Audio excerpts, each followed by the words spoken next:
Well then, that's a little bit more ruddy like it. You ain't so tough with that bad boy tuck. I'ma get it how I'm living, I'ma walk the walk. Outline my lines, I rap through thought. Yo, what's happening, people? Welcome back to Football Therapy with me, your host Jan. I hope you're doing well. I do genuinely hope that. Welcome to your match review of Chelsea 3, 3, Club America 0. Yes, a very strong performance from Enzo Maresca's Chelsea as he gets his first win as Chelsea gaffer. And yes, a game of two halves, two very different halves of football, some very interesting talking points, including Romeo Lavia looking good, Dewsbury all looking alright, Malo Gusto playing as a left back, and the left back inverting, not the right back. We got to see Philip Jorgensen, our new goalkeeper, multiple goals, should have been more. And yeah, just a very interesting game. And like I said, a game of two halves in terms of we had more of the ball that was more open in the first half, more conservative from Club America in the second half. And yeah, lots of discussion points in from this game, really. So we are going to get into it today, friends. Thank you for joining me as always. Lovely to see you here. If you want to support the content, super simple. Just drop a like on the video, subscribe if you think you like the content, and yeah, hit the bell if you choose to subscribe. And let's get into it. All right, let's have some context here then, guys, before I show you some stats and we talk about the game. This, of course, is our third pre-season friendly. Enzo Fernandez is back in the squad. You know, everyone's kissed and made up with that story. If you're, you know, I've been covering that. Go watch the recent previous uploads for intel on that. I'm gonna not talk about it anymore because that story is buried. It's done. We've moved on. Yeah, so a very strong squad. Of course, we're still missing the likes of Cucurella, Cole Palmer.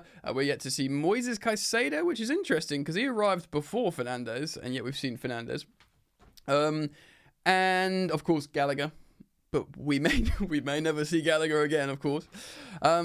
Yes, so this game, Club America, you might be thinking, well, they're just some inferior opposition that played a little bit too open and therefore we were good. Maybe to a degree, but let's, you know, context. Club America are the champions of Liga MX. Not only that, this isn't pre-season for them. They've already completed 4 games competitively this campaign. So they are well underway. In terms of their fitness, they are winners. Like I said, they won the league last campaign. So this represented a different challenge. It's not going to be Wrexham playing, you know, 4-4-2 or a 5-3-2, trying to hit us on the break as a new team. It's not going to be Celtic, who seemingly just look, you know, rip-roaring, ready to go and beat Man City before they beat us. It wasn't great against Celtic for a multitude of reasons, but it was a different task. It was a different type of opposition, and we did it.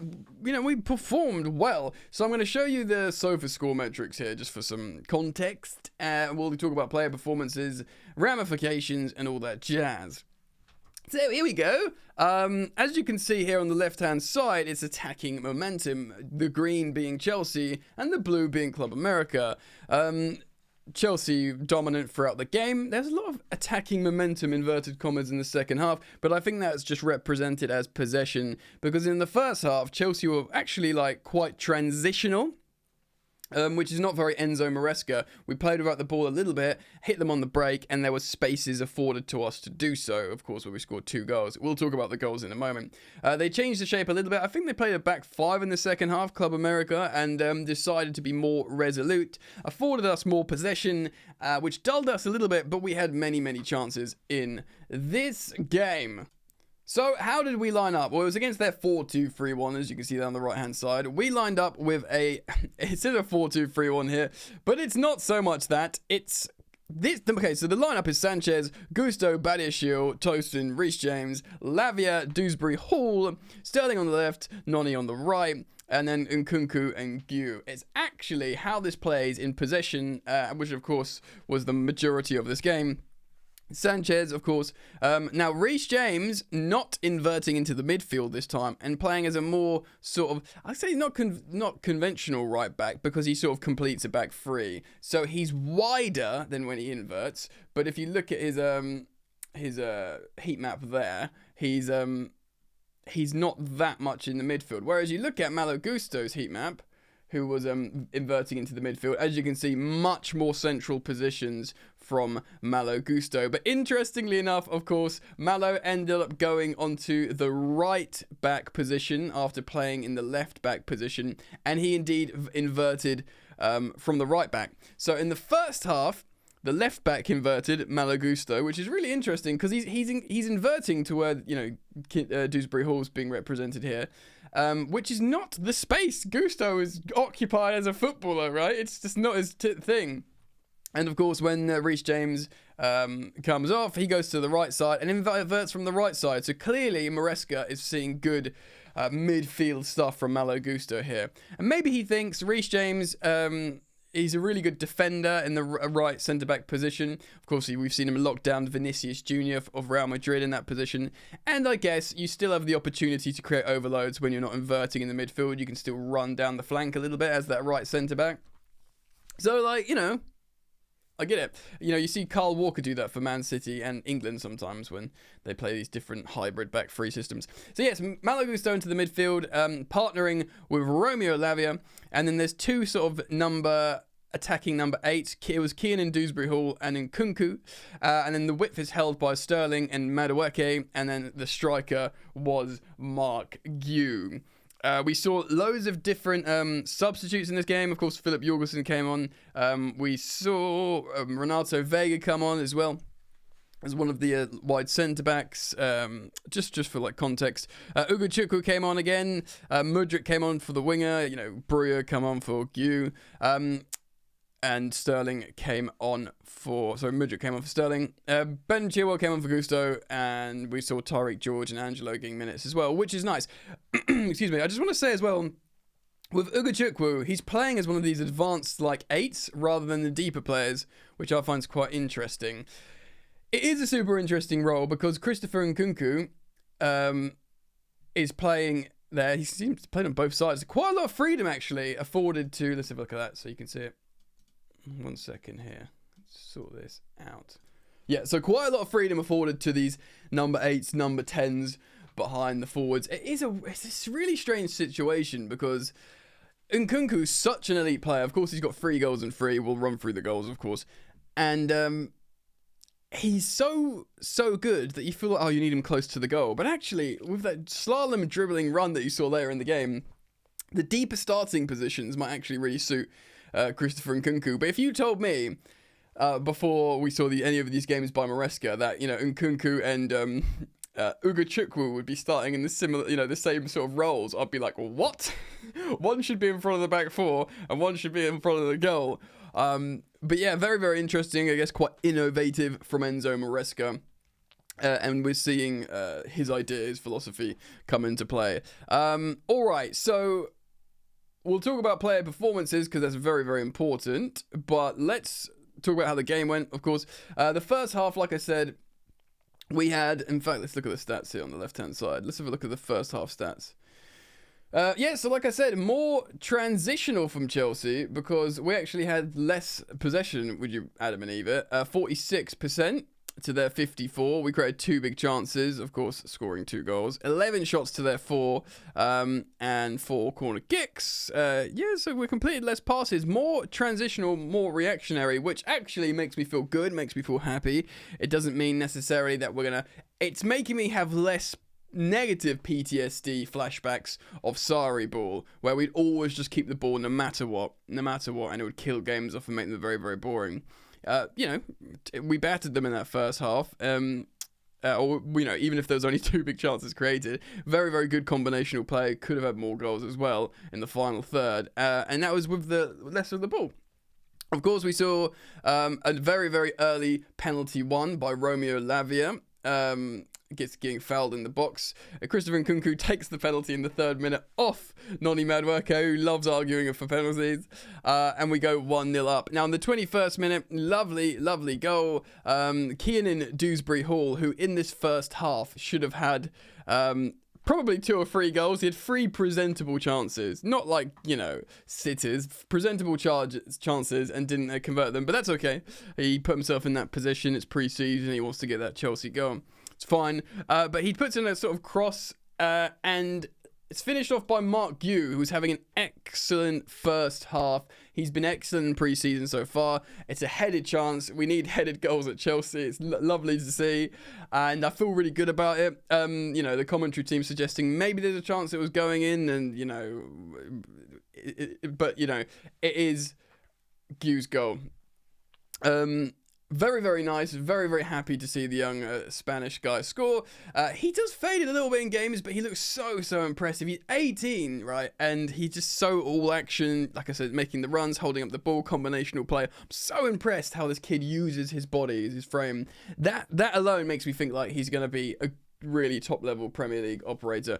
Anyway, so we probably might have another goal or two in the first half in terms of how we were, offensive with the play. Like I said, look at the attacking momentum. 2 massive spells here and a spell at the end of the half. I think we got a good save out of Rob Sanchez as well. We can talk about a little bit here. And of course, there's loads and loads of changes at half-time. Loads and loads of changes from Club America. We see a few, of course. The aforementioned Mudryk, Vega, Ugachukwu, Fofana, and Breuer eventually come on. Breuer has a couple of presentable chances. A ball's played it. A beautiful flick from a Noni Madueke, and Breuer doesn't execute. He actually has a couple of good chances, Breuer. He always looks so intense and frustrated with himself, which I really doesn't think helps his game. He just needs to relax, because he is a good striker, Breuer. Probably going to be sold. And Noni Madueke, of course, we see the slalom run from Christopher Nkunku and winning a penalty, and Noni Madueke executes what's an excellent penalty to make it 3-0 Chelsea. Now, that slalom run from Christopher Nkunku, of course, deserves some praise. Eden Hazard, of course, recently said on the John Obi Mikel podcast that his son sleeps in a Christopher Nkunku jersey. He says, look, wait until you see this guy. My kid loves him. I'm really excited to see him. Well, I'll tell you what, his boy would have loved watching that Eden Hazard-esque run into the box that, Christopher Nkunku performed in this game.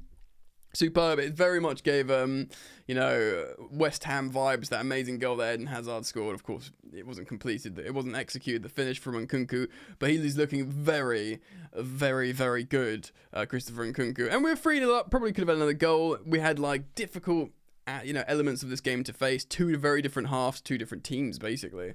And Chelsea can gain a little bit of confidence here, togetherness, and it's a very positive result. Of course, it's just pre-season. I do want to talk about player performances. Sanchez in goal made a couple of good saves. I think one very good save. He has moments, Sanchez, doesn't he? He's quite commanding. People were calling me up on that previous game when he was shouting at Wes for not picking up a player. Yes, he didn't have a good game for Fofana. But, in this game as well, he was moving Badiashile around on set pieces. He is quite commanding. But, like I said, I'm happy for him to stay and compete, but I'm very pleased we signed Jorgensen as we just have another option, because I'm not convinced yet. Tosin, I thought, was very good in the back line, probably the best centre-back on the day. I've said it, I've been saying it, I think he's the starter going into the Premier League season, and it will be his place to lose. Badiashile, a bit rusty, but, pretty good, pretty decent. Gusto, great, obviously showing his immense versatility, right back, left back, inverting on both sides, obviously trusted, ain't got no problem with that. He's a great footballer, and if Maresca wants him to play, I'm very happy with that. I do worry for Chilwell going into the season. I wonder if, I just wonder how much Chilwell's going to be utilised. We'll see. He's a great footballer. He might get a chance to impress the gaffer. Reece James, good, decent. Had a couple of wobbly moments. I had a moment as well when he looks a bit angry with a player, and I do get very nervous with Reece James's temper. So we'll see what happens with that. But ultimately, ultimately, let me just clear my throat. I took my antihistamine too late, and I'm getting that build up in my throat. Pretty gross. Yeah, Reece James, good. The fact for me that he's just playing is massive. It's just really, really good to see him get loads of time, not get injured, become a footballer again, which is not what we've seen in such a long time. Of course, he's going to miss the first 3 games, I believe, of the Premier League season. So I guess it's just getting him up to sharpness. He's the captain still. Making him, because he's one of the highest earners, he's one of the best players, just getting him locked down into Enzo Maresca ball as quick as possible is just good. Malagusto can play there. We'll see other options that can play in that right back inverting position. Maybe a Chimpong. We will see. But good.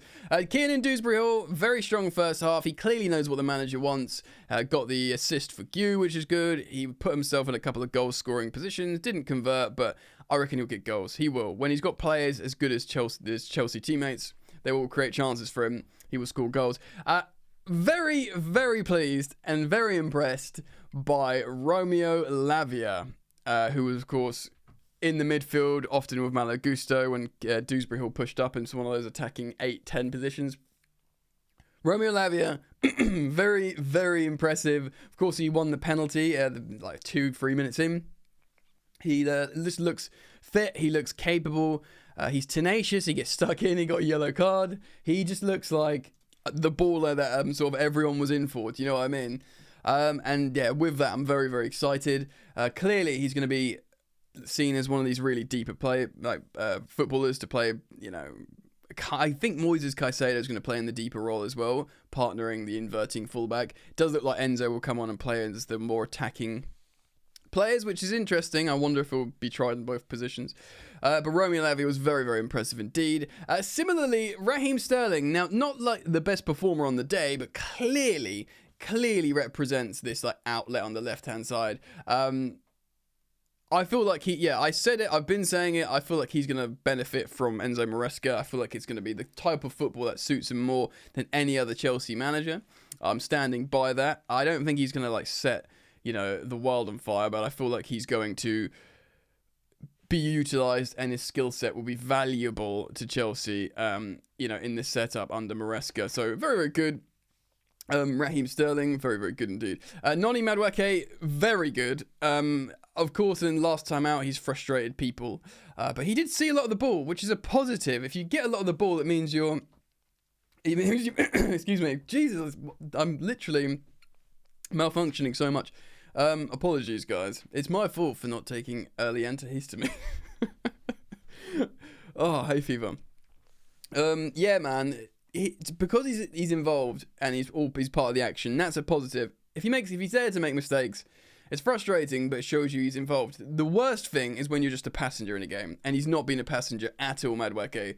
And in this game, he was good. He frustrates me a little bit sometimes with his attitude when his pass isn't received properly, or he hasn't received a pass properly, or he doesn't get his penalty. I get it, he's got a big ambition, and I like that, but he needs to show a little bit more maturity at times. But, he's a baller, and hopefully we don't sell him to Newcastle, despite, reports of him agreeing personal terms with them. I don't know if he is for sale, just because he's agreed, personal terms in theory doesn't mean he's going to go. But yeah, I was very impressed with him. And Nkunku, for me, best player on the pitch. Incredible, won the penalty, scored a penalty, won one penalty, scored a different penalty. Just great combinational play, lots of flicks. Obviously so talented that he can be trusted really deep in the midfield as well as pushing up towards the top. My player of the match on the day. We saw the likes of Jorgensen in goal. Not seen much of him. He did run out and make a crazy clearance. He looked a little bit nervous, but it's his Chelsea debut. He needs to settle. Fernandes for Dewsbury-Hall. It's okay. It's a bit of a new role for him. I said it's a bit advanced for him, but he was quite literally played as a number 10 under Pochettino, so he's played up the pitch before, but I feel like he always plays better when he's got the game in front of him. It's too early to see him to sort of judge him on this. Mudryk, look, there's a Chelsea career out there for Mudryk, waiting for him to grab. Like I joked last time I saw him in training doing all the skills and kick-ups and stuff, and he's obviously a silky baller, but you need to see it applied. Didn't see enough of Renato Vega to judge. Similarly with Ugochukwu and Fofana. I think Fofana made a couple of wayward passes. He hasn't settled into pre-season yet. And Breuer had a couple of chances to score, which he didn't really do anything great with. He did do a nice little combinational play though. And then of course we saw George and Angelo to see out the game in the final minutes. Great! Just what you want. Just what the doctor ordered. Everyone having a crack. A clean sheet. 2 goalkeepers playing, Guiu getting his goal, Nkunku getting 3 and 3 in pre-season, and everyone having a ruddy good time. It is just pre-season game. In the same way, I'm not going to get too emotional with a big loss. I'm not going to get too emotional with a big win. But it is good to see things develop, and it's a feel-good story to see the 18-year-old striker get his goal after some good performances. Getting players back on the pitch. I feel good. So let me know what you think. Please do leave your comments and thoughts down below. I can talk now. My throat's cleared, of course, at the end of the video. Sod's law. Let me know what you think. Please do comment down below. Thank you for liking and subscribing, and I do hope to see you back here very soon on the channel. Friends, peace.